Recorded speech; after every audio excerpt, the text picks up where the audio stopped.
Hello friends, अगर आप भी अपना पीसी पहली बार बना रहे हैं और घर पे बना रहे हैं खुद से, तो ये वीडियो एंड तक देखते रहिए, जिसमें मैं आपको कुछ ऐसी बातें बताऊंगा जो कि आपको दूसरे जो यूट्यूब वीडियोज हैं उनमें आपको नहीं मिलेंगे। मैंने यहाँ पर घर पे अपने पीसी खुद से बिल्ड किया है, पहली बार मैंने बिल्ड किया है। तो मैंने जो पीसी पहली बार बिल्ड किया अपने घर पे, तो मुझे कोई गाइड करने के लिए नहीं था। मैं आपको वो सारा एक्सपीरियंस शेयर करूंगा जिससे कि मैंने वो पीसी बिल्ड किया और उसमें क्या क्या प्रॉब्लम आई, किन चीजों का ध्यान रखना चाहिए एक नया पीसी बिल्ड करते वक्त, खास करके अगर आप वो पीसी घर पे बना रहे हैं। तो पहली बात यह है फ्रेंड्स, जैसे कि आप देखेंगे बहुत सारे पीसी के जो स्टेप बाय स्टेप बताते हैं, वहां पर आपको बताते हैं कि डायरेक्ट मदरबोर्ड निकालते हैं, उसमें प्रोसेसर सेट करते हैं। लेकिन फ्रेंड्स, ये स्टेप आने से पहले भी आपको कुछ चीजों का ध्यान रखना है।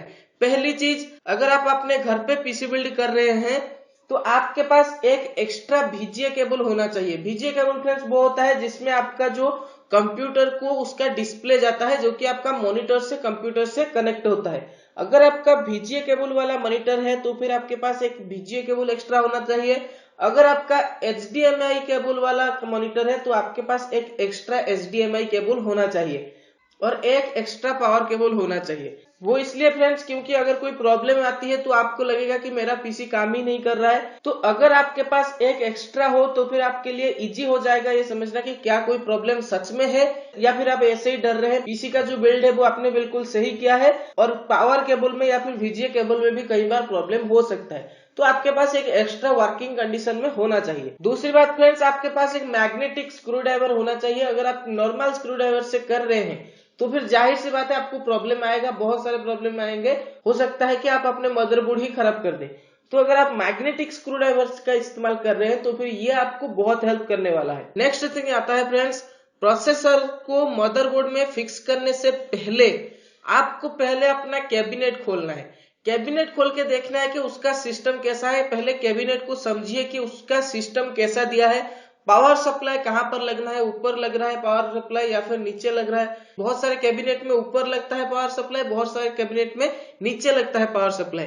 तो आप देखिए कि आपके कंप्यूटर में जो सिस्टम दिया गया है, जो आपने कैबिनेट खरीदा है उसमें जो सिस्टम दिया गया है वहां पर SSD कहां पर लगना है, उसका हार्ड डिस्क कहां पर लगना है, मदरबोर्ड के लिए किस तरह का एरिया दिया गया है और जो पावर सप्लाई है वो कहां पर लगना है। पहले अपना जो कैबिनेट है उसको ठीक से समझिए। उसमें आपको ये भी देखना है क्या मदरबोर्ड लगाने के बाद आप SMPS लगा सकते हैं या फिर पहले आपको SMPS लगाना पड़ेगा उसके बाद आप मदरबोर्ड लगाएंगे। जिनमें आपको पीछे की तरफ एक फैन दिया हुआ होता है, जैसे कि मैं यहाँ पर इस्तेमाल कर रहा हूँ। तो जब आप वो सील्ड मदरबोर्ड के साथ जो एल्युमिनियम सील्ड आता है उसे जब आप सेट करने जाएंगे तो वो फैन बहुत ज्यादा प्रॉब्लम करने वाला है। तो अगर आपके पास ऐसा कैबिनेट है तो फिर देखिए कि क्या वो बिना फैन को निकाले वो सेट हो सकता है वो सील्ड, या फिर पहले आपको वो फैन निकालना पड़ेगा, फिर उस सील्ड को सेट करना पड़ेगा, उसके बाद मदरबोर्ड सेट करना पड़ेगा, उसके बाद वो फैन इंस्टॉल कीजिए। अगर आप उस फैन को नहीं निकाल के करेंगे तो आपको बहुत ज्यादा प्रॉब्लम आएगा। इसलिए मोस्ट इंपोर्टेंट है कि आपने जो कैबिनेट का चूज किया है उसको खोल के अच्छी तरह से समझिए क्या सिस्टम है उसके अंदर। उसके बाद मदरबोर्ड निकाल के आपको प्रोसेसर सेट करना है। इस कैबिनेट में आपको और एक चीज का भी ध्यान देना है कि जिनके ऊपर बैठता है मदरबोर्ड, जो छोटे छोटे स्क्रूज उसके नीचे लगे होते हैं वो सही तरह से लगे हैं कि नहीं। क्योंकि मदरबोर्ड में मोस्टली जो 320 के मदरबोर्ड होते हैं, जो कि ATX मदरबोर्ड होते हैं छोटे वाले, उसमें 6 स्क्रूज लगने की सिस्टम होता है। तो आप देखिए कि जिस हिसाब से आपका मदरबोर्ड है, जब आप ऑलरेडी खोलेंगे अपना मदरबोर्ड तो स्क्रूज लगाने के लिए जो होल्स हैं उसी हिसाब से मदरबोर्ड में क्या है वो स्क्रूज। अगर वहां पर नहीं है तो फिर एक्स्ट्रा आपके कैबिनेट में दिया गया होगा, आपके कैबिनेट के साथ आया होगा वो स्क्रूज, उनको पहले अपने कैबिनेट में इंस्टॉल कर लीजिए। उसके बाद आपको अपने मदरबोर्ड में आपका प्रोसेसर सेट करना है। जैसे कि सारे यूट्यूबर बताते हैं, आपको जो कूलर आता है उसके साथ प्रोसेसर के साथ अगर उसे लगाना है तो वो लगा लीजिए, या फिर अगर कोई आप एक्स्ट्रा कूलर इस्तेमाल कर रहे हैं वो भी लगा लीजिए। अगर आपने फैन, कैबिनेट का फैन निकाल लिया था तो एक बार मदरबोर्ड सेट होने के बाद वो लगाइए, अभी मत लगाइए। तो पहले मदरबोर्ड को इंस्टॉल कर लीजिए अपने कैबिनेट में। कैबिनेट में इंस्टॉल होने के बाद आप वहां पर वो फैन जो दिया गया है उसे इंस्टॉल कर सकते हैं। नेक्स्ट आता है कि आपका SSD कहां पर लगना है और जो आपका हार्ड डिस्क कहां पर लगना है। RAM तो ऑलरेडी मदरबोर्ड में लग गया है। तो एक बार वो सब रेडी हो गया और आपने इंस्टॉल कर दिया अपने कंप्यूटर में, पावर सप्लाई भी आपने दे दिया, उसके बाद वो मैनुअल गाइड देख के आप सारे जो प्लग्स हैं वो देख लीजिए एक बार। सारे प्लग्स एक बार सेट करने से पहले अपने गाइड में मदरबोर्ड के साथ जो गाइड आता है वो देख लीजिए कि कौन सा तार किसके पास जाना है, वो एक बार प्रॉपर देख लीजिए। उसके बाद उसको देख के ही एक एक सेट कीजिए। तो ये थोड़ा आसान रहेगा आपके लिए अगर आप पहली बार पीसी बिल्ड कर रहे हैं। तो जो पिन्स हैं, जो कि कैबिनेट के साथ कुछ पिन्स आते हैं जो कि लगते हैं मदरबोर्ड में, तो यहाँ पर आप जब आप मैनुअल को देखेंगे, वो गाइड को देखेंगे, पूरा समझ पाएंगे। और उस मदरबोर्ड में भी क्लियर लिखा होगा, हो सकता है कि कुछ आपको डाउट हो जाए तो आप गाइड का भी फॉलो कर सकते हैं। तो एक बार आपका सब कुछ रेडी हो गया तो कैबिनेट बंद करने से पहले एक बार वो चेक कर लीजिए कि उसका जो सीपीयू का फैन है वो घूम रहा है कि नहीं। तो इसके बाद आप अपने कैबिनेट को बंद कर सकते हैं। लेकिन अगर वो नहीं घूम रहा है तो फिर एक बार फिर से चेक कीजिए कि क्या प्रॉब्लम रह गया है। गाइड भी देख सकते हैं, मदरबोर्ड के साथ जो गाइड आता है उसके बाद देखिए कि क्या प्रॉब्लम रह गया है, वो चेक करके भी आप यहाँ पर जान सकते हैं। अगर आपके कंप्यूटर में पावर नहीं आ रहा है, जो कैबिनेट में आता है, आपने पावर ऑन किया है, ऑन करने के बाद भी अगर आपके कंप्यूटर स्टार्ट नहीं हो रहा है, कंप्यूटर में पावर नहीं आ रहा है, तो एक बार यहाँ पर चेक कीजिए कि जो पावर केबल आप इस्तेमाल कर रहे हैं, जो कि कंप्यूटर के पीछे लगता है, एसएमपीएस के साथ आता है, क्या वो सही है। उससे एक बार चेंज करके देखिए। जो पावर सप्लाई के साथ जितना एम्पियर का आता है, अगर हो सके तो उतने एम्पियर का हो, या फिर उससे थोड़ा कम हो तो भी चल जाएगा। जैसे कि मैं यहाँ पर कॉर्सियर का एक पावर सप्लाई इस्तेमाल कर रहा हूँ, तो उसके साथ जो पिन आता है, इंडिया के जो ज्यादातर सर्किट होते हैं, जो गोल सर्किट होते हैं, उसमें फिट नहीं आता है। तो उसको सेट करने के लिए आपको एक अडेप्टर की जरूरत पड़ती है। तो ऐसे में पावर सप्लाई तो आएगा ही नहीं। हो सकता है कि अडेप्टर में वो ठीक से बैठ ही नहीं रहा हो, इस तरह पावर सप्लाई आएगा ही नहीं, तो कंप्यूटर स्टार्ट कैसे होगा।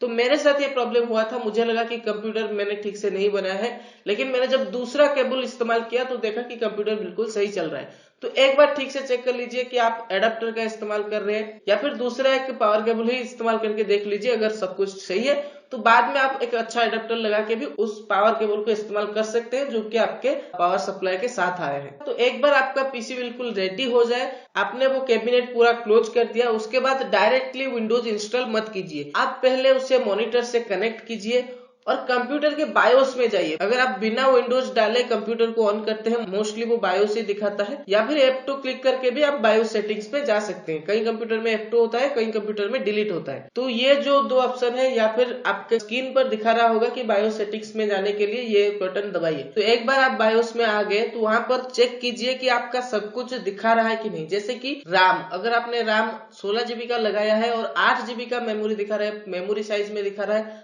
8 GB, तो फिर आपका दूसरा RAM जो है वो सही तरह से इंस्टॉल नहीं हुआ है। मेरे साथ भी ऐसा हुआ था।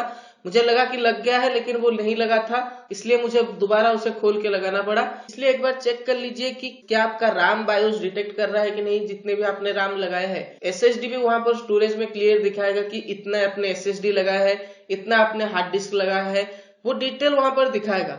और आपका ग्राफिक्स कार्ड भी अगर आपने लगाया है वो भी वहां पर दिखाएगा। तो अगर वो सब दिखा रहा है तो फिर आपका सही है कंप्यूटर, आप रेडी है चलाने के लिए, विंडोज डालने के लिए। अगर वो नहीं दिखा रहा है तो एक बार फिर से अपने कंप्यूटर में देखिए कि कौन सा पार्ट आपने लगाया है और नहीं दिखा रहा है, तो उसे एक बार खोल के फिर से इंस्टॉल कीजिए, या फिर उसे एक बार देखिए कि कुछ प्रॉब्लम आ रहा है क्या, वहां पर इंस्टॉल कर देंगे तो वो हो जाएगा। उसके बाद आप विंडोज की इंस्टॉल कीजिए। यूट्यूब पर बहुत सारे ऐसे वीडियोज हैं कि विंडोज कैसे इंस्टॉल करना है। आजकल जो सारे कंप्यूटर्स आते हैं उसमें डायरेक्टली बूट होना शुरू हो जाते हैं, जैसे ही आप पेन ड्राइव लगाते हैं।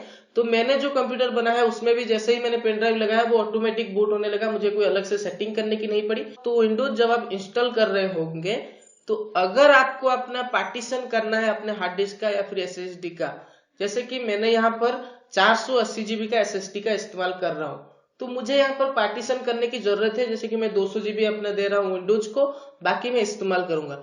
तो ये जो पार्टीशन है वो वहीं पर कर ले, जब आप विंडोज इंस्टॉल कर रहे होंगे वो ऑप्शन आएगा, वहां पर आप पार्टीशन कर ले। अगर आप पार्टीशन नहीं करना चाहते हैं, जैसे कि 200 GB आपने लगाया है SSD बिल्कुल विंडोज के लिए और आपने हार्ड डिस्क लगाया है अपने यूजर्स के लिए, तो वहां पर आपको, अगर आप नहीं पार्टीशन करना चाहते हैं तो कोई जरूरत नहीं। लेकिन अगर आप पार्टीशन करना चाहते हैं बाद में, तो पहले यहीं पर ही कर ले कि कितना आप विंडोज को देना चाहते हैं, सी ड्राइव को कितना देना चाहते हैं, वो यहीं पर आप दे दीजिए। क्योंकि बाद में अगर आप सी ड्राइव को डिवाइड करके उससे अगर स्पेस लेना चाहेंगे तो वो नहीं होगा, प्रॉब्लम दिखाएगा। तो यहीं पर अगर जब आप विंडोज इंस्टॉल कर रहे होंगे वहीं पर अगर आप पार्टीशन कर देंगे तो आपके लिए कोई प्रॉब्लम आगे नहीं होने वाला। ये बेसिक बहुत कॉमन चीज होती है, लेकिन बहुत लोग क्योंकि पहली बार इंस्टॉल कर रहे होते हैं तो वो लोग इन चीजों का ध्यान नहीं देते हैं और डायरेक्टली इंस्टॉल कर देते हैं 400-500 जीबी के हार्ड डिस्क के ऊपर। तो बाद में जब उसे डिवाइड करने के टाइम आता है वहां पर उसे प्रॉब्लम हो जाता है। तो फाइनली जब आपका विंडोज इंस्टॉल हो गया, आपका कंप्यूटर चलाने के लिए रेडी है, आपको डिवाइस मैनेजर में जाना है। एक ऑप्शन आपको आएगा डिस्प्ले एडेप्टर। अगर आपने कोई ग्राफिक्स कार्ड लगाया है तो वहां पर क्लियर चेक कीजिए कि क्या वो ग्राफिक्स कार्ड वहां पर दिखा रहा है कि नहीं डिस्प्ले एडेप्टर पर।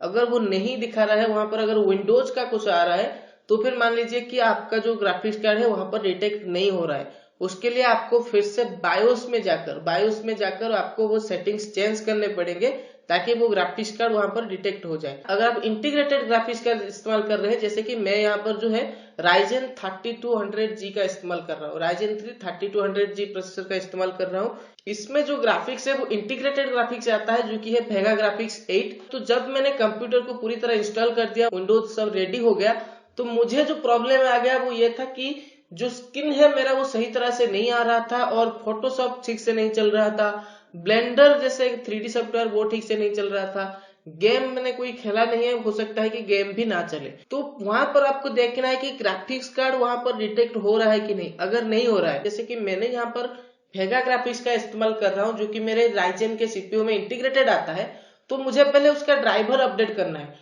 अगर वो ग्राफिक्स कार्ड वहां पर दिखा रहा है, जो कि डिस्प्ले एडेप्टर के नीचे अगर वो ग्राफिक्स कार्ड वहां पर दिखा रहा है, तो वहीं पर अगर मैं ग्राफिक्स कार्ड के ऊपर राइट क्लिक करके उसको अपडेट कर दूंगा तो वहां पर मेरा वो सब कुछ सही से चलेगा। अगर वो नहीं दिखा रहा है तो मुझे वो वेबसाइट में जाना है। जैसे कि मैं यहाँ पर AMD का यूज कर रहा हूँ, इसलिए मैं AMD के वेबसाइट में जाऊंगा। वहां पर उनके जो ड्राइवर्स के ऑप्शन होंगे, वहां से मैं मेरा जो प्रोसेसर में इस्तेमाल कर रहा हूँ उसका एक ड्राइवर ऑप्शन होगा कि Ryzen 3200G के वेगा ग्राफिक्स के लिए ये ड्राइवर आपको सपोर्टेड है, इसे इंस्टॉल कर लीजिए। वो जो ड्राइवर है उसे इंस्टॉल करूंगा। जो वेगा ग्राफिक्स मैं इस्तेमाल कर रहा हूँ उसका जो ड्राइवर था वो 500 MB का था। तो मैंने जब वो ड्राइवर इंस्टॉल कर दिया अपने कंप्यूटर में, तो जितने भी सारे सॉफ्टवेयर में प्रॉब्लम आ रहे थे, जैसे कि ब्लेंडर हो गया, फोटोशॉप हो गया, वो सब चलने लगा। तो ये वो सारे प्रॉब्लम्स हैं जिनको आपको ध्यान रखना है। बहुत ही छोटी छोटी चीजें हैं, लेकिन क्योंकि आप पहली बार पीसी बिल्ड कर रहे हैं, आपको लगता है कि मैंने पीसी बिल्ड बिल्कुल खराब कर दिया, वो मेरा कंप्यूटर खराब हो गया। तो इन चीजों का ध्यान रखना है। इसके बाद भी अगर आपको कोई प्रॉब्लम आता है तो फिर आप टेक्निकल सपोर्ट के लिए जा सकते हैं, लेकिन इन चीजों का आप ध्यान रखिए कि क्या ये गलतियां आपसे हो रही हैं। ये छोटी छोटी चीजों का अगर आप ध्यान रखेंगे तो हो सकता है कि ये जो आपको लग रहा है कि कंप्यूटर ठीक से नहीं चल रहा है, ये सारे प्रॉब्लम्स आपके दूर हो जाए और आपका कंप्यूटर ठीक से चलने लगे। तो फ्रेंड्स, ये था मेरा पूरा एक्सपीरियंस जो कि मैंने पहली बार जब कंप्यूटर इंस्टॉल किया मुझे जो प्रॉब्लम आई वो मैंने आपसे शेयर किया। अगर आपको इसके अलावा और कोई प्रॉब्लम आ रहा है तो आप भी यहाँ पर शेयर कर सकते हैं कमेंट्स में। जो लोग पहली बार पीसी बिल्ड कर रहे हैं उनके लिए ये मदद हो जाएगा। तो friends, this is the end of the video. Thanks for watching. Thank you.